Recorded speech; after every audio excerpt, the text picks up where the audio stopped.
When the holidays start to feel a bit repetitive, reach for a Sprite Winter Spiced Cranberry and put your twist on tradition. A bold cranberry and winter spice flavor fusion, Sprite Winter Spiced Cranberry is a refreshing way to shake things up this sipping season. And only for a limited time. Sprite. Obey your thirst. In Walmart Sue Louisville, time was ticking away. Only a few nights left till the big holiday. But last-minute gifters had no need to worry. Walmart Express Delivery got their gifts in a hurry. From Nintendo to Nespresso and Lego flowers, they could check off their lists in as fast as an hour. All of Who Newville, East, West, South, and North could order gifts up until 5 p.m. on December 24th. So this holiday, just do as the Who's do. With gift delivery this fast, they all gasped. From Walmart, who knew? Subject to availability, terms and fees apply.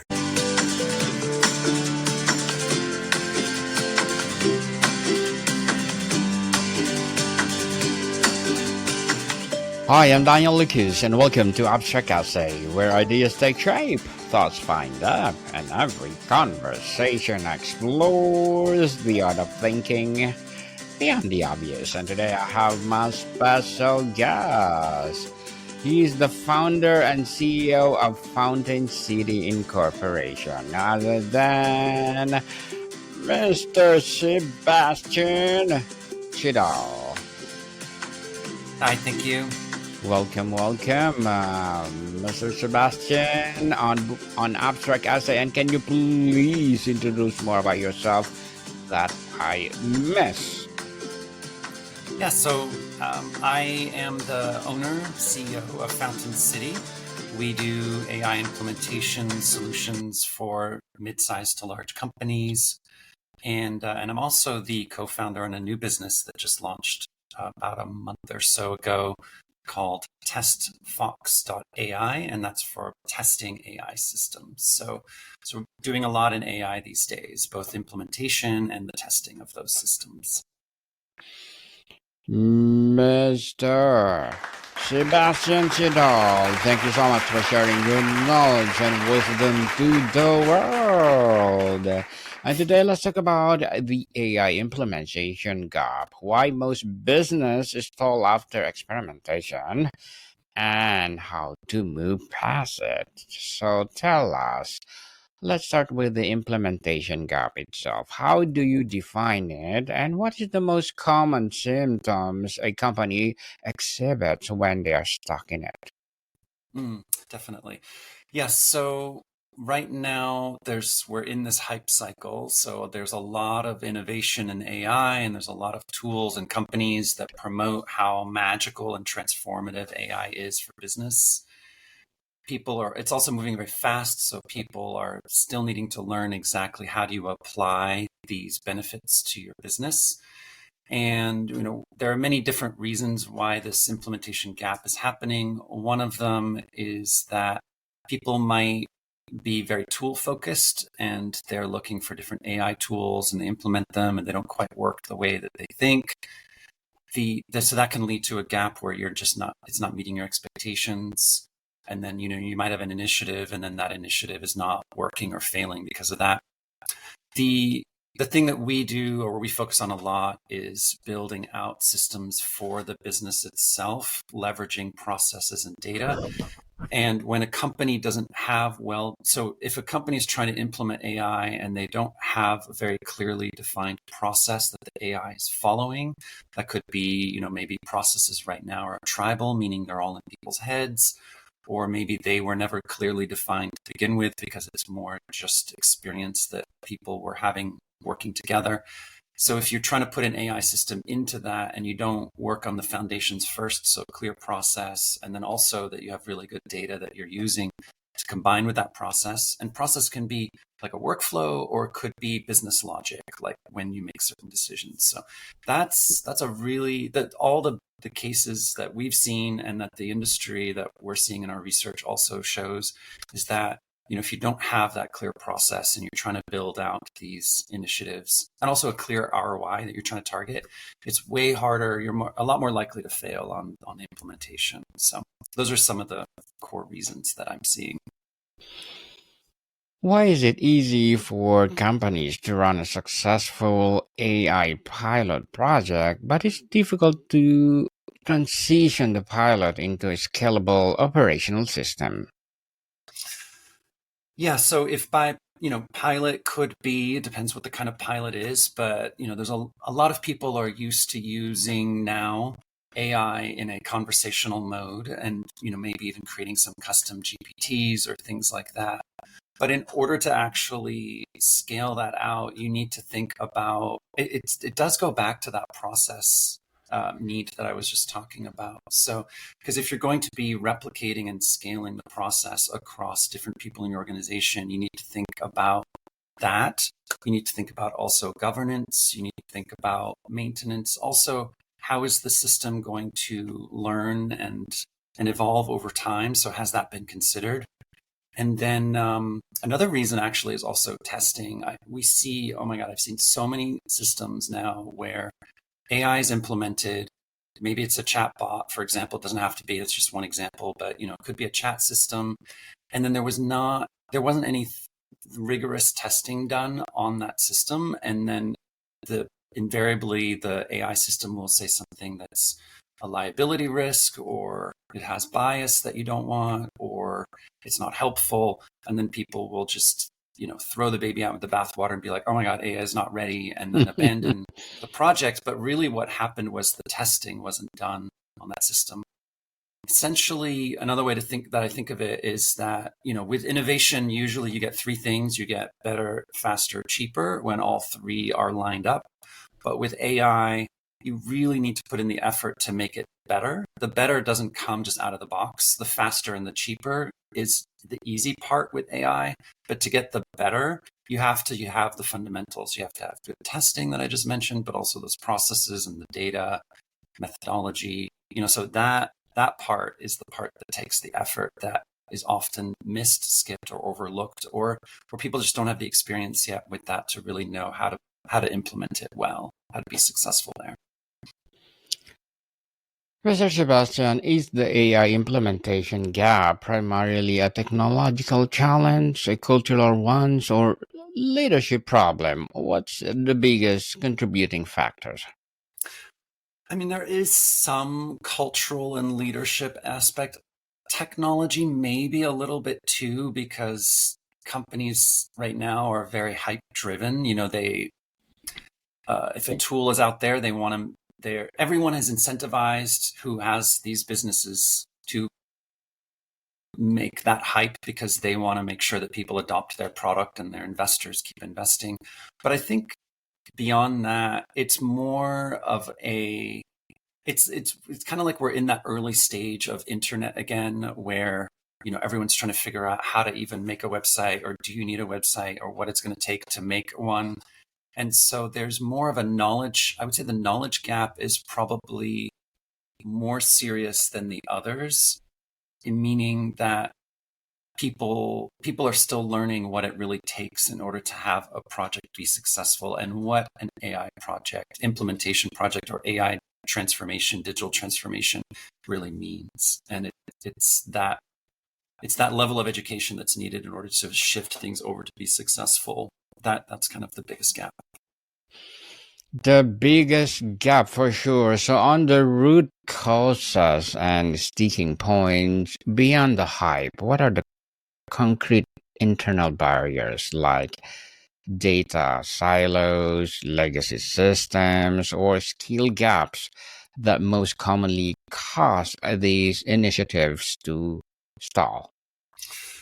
Yeah, so in terms of skill gap, there is a certain level of change that's needed here. There can be resistance within organizations as well. I forget the statistic numbers right now, but it's pretty high still. The people who, and that's a whole other conversation, talking about cultural shift and change management and so forth. But that is definitely a factor.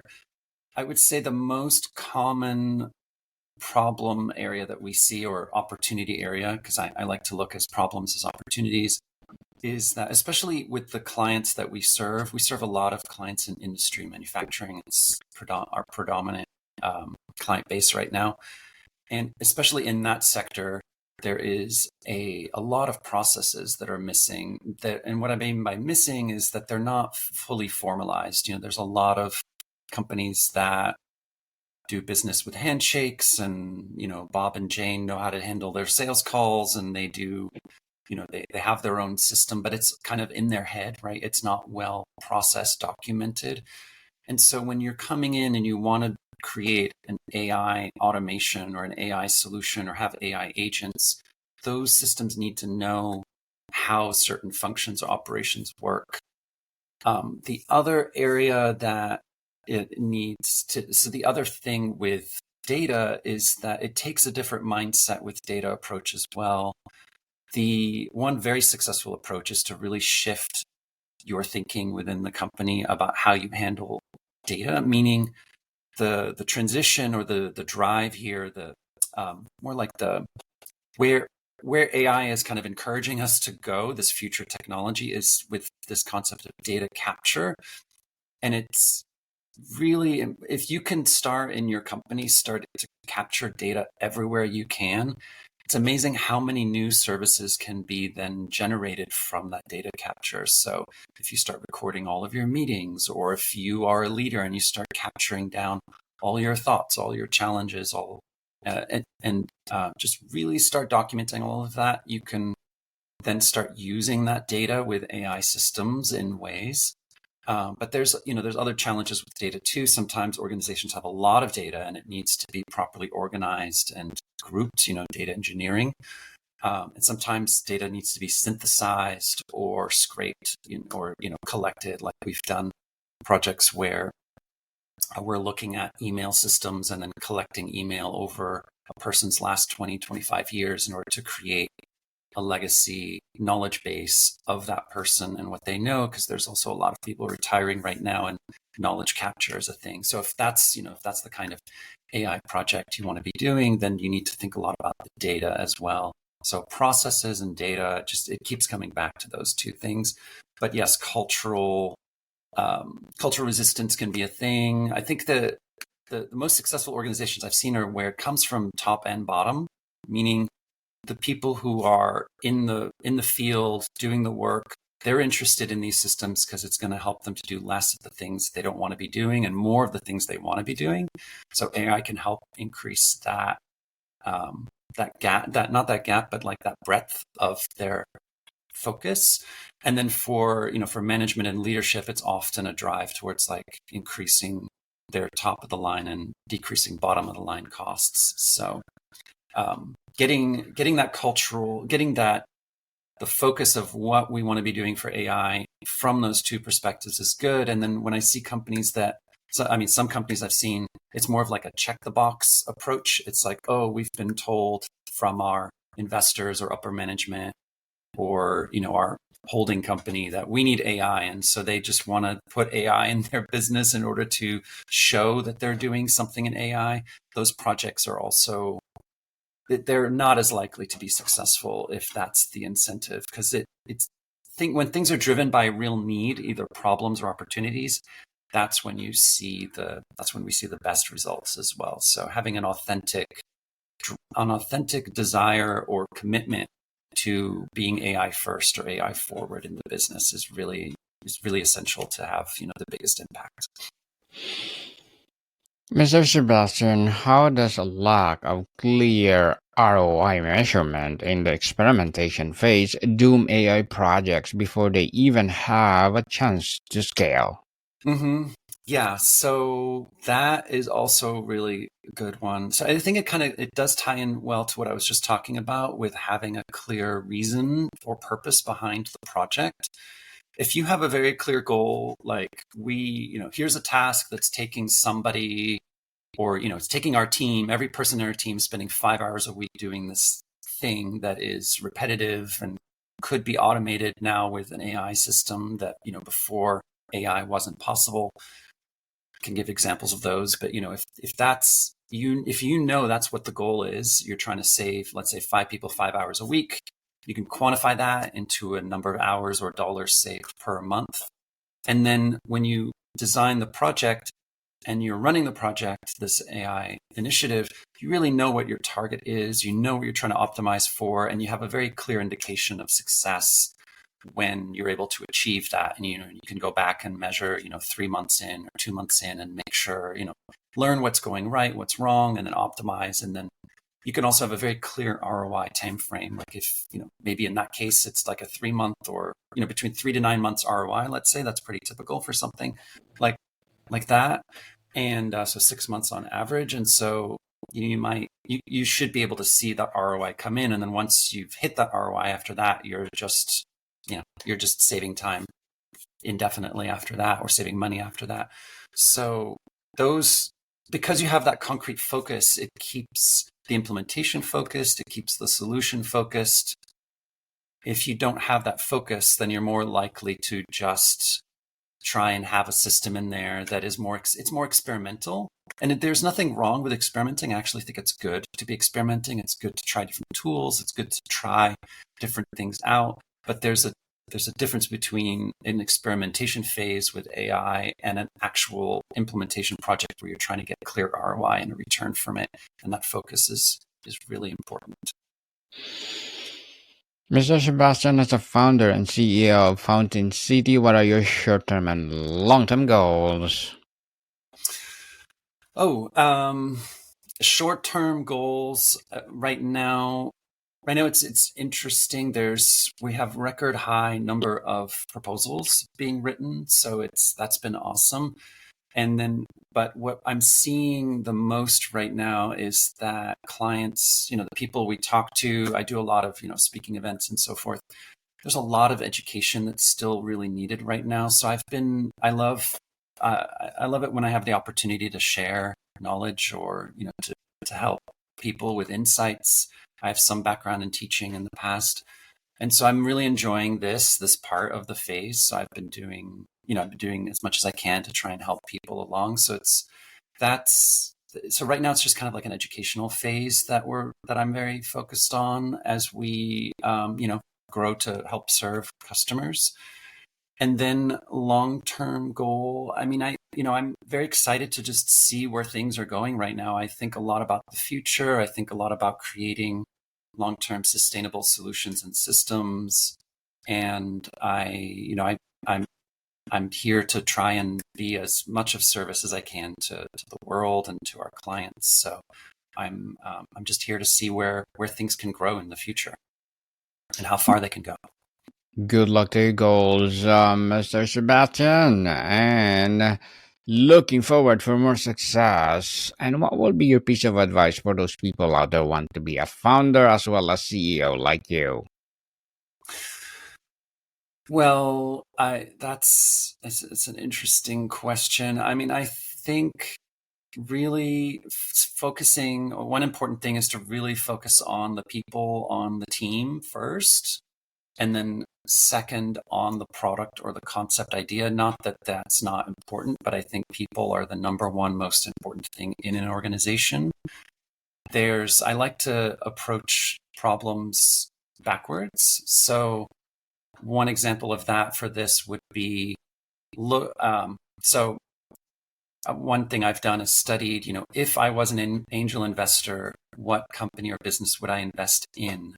And studying it from that perspective can help you to become a better leader, a better owner of your company, because you're thinking about what it is other people think about your position from the outside.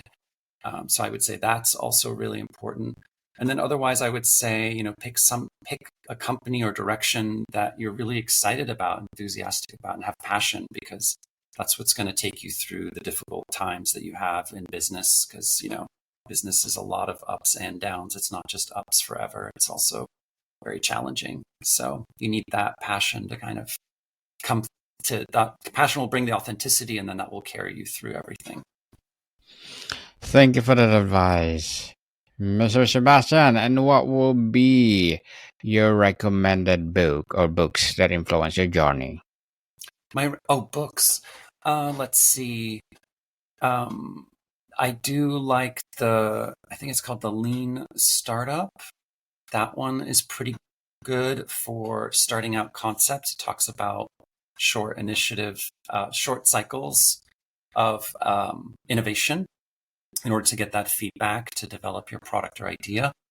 And then I'm trying to think of other books right now. I'm a bit on the, I'm feeling a bit on the spot in terms of, I do read a bunch of books, but I'm gonna put a pin in that.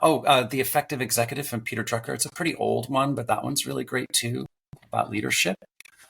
Right now I'm listening a lot to, it's a podcast, but Two Bobs is really great as well. If you're in a agency or creative agency. Very different book, Principles and Pathways Beyond Sustainability from David, I forget his last name right now, but that's a book about something completely different. It's a book about permaculture, but it has design principles in them. I think it has 12, and those design principles apply to business as well as everything else, personal life and environmental systems. I'm really big into system theory, so I read a lot about, system theory, system design as well, which is not directly related to, CEO business management, but that's kind of also the kind of person I am. So yeah, I've thoughts in there, and I'll read different things like anthropology and then pull ideas from that as well into business. So yeah, I like diversity of sources. Thank you for the recommended books, Mr. Sebastian. And on the future and overcoming inertia, what is the simple, most important piece of advice you have for a CEO who's frustrated to their AI initiative have not moved beyond the pilot stage? So I would say, well, first, it would be important to understand why, what is the barrier? What is the problem with those pilots? Is it a lack of planning? Was it an unclear ROI? Was it resistance within the team? Things that can help is fostering a culture of innovation and experimentation is very helpful and good. So we've done internally, and I've seen great success in other clients as well, where they have, for example, a meeting once a month or once a week where people can just show things that they're doing. I think it's also important to instill a culture of AI forwardness or AI curiosity in your company. It's also important to understand if you have AI resistance within your organization, and what's your, what are you going to do about that? Is that something that is acceptable, or do you need to have a cultural shift around that thing? Otherwise, I would say if initiatives are failing, I would start smaller. Look at what you're trying to achieve and then really tie it down to pain points are always easier than opportunities. So what are your pain points? Do you have small pain points that you can look at? And then going back to what I was saying before, data and process are super crucial. So if you're going to be addressing a pain point, do you have very clear processes, SOPs or whatever it might be around that problem area? And if not, create those processes for that specific thing before you even get to the AI elements of it. So it's kind of like a mapping, solving of the process, and then the AI comes in and automates that. So those are my recommendations or recap recommendations. With the rapid evolution of AI, does waiting to implement pose a existential risk to a business, or is it there's still time to be strategic?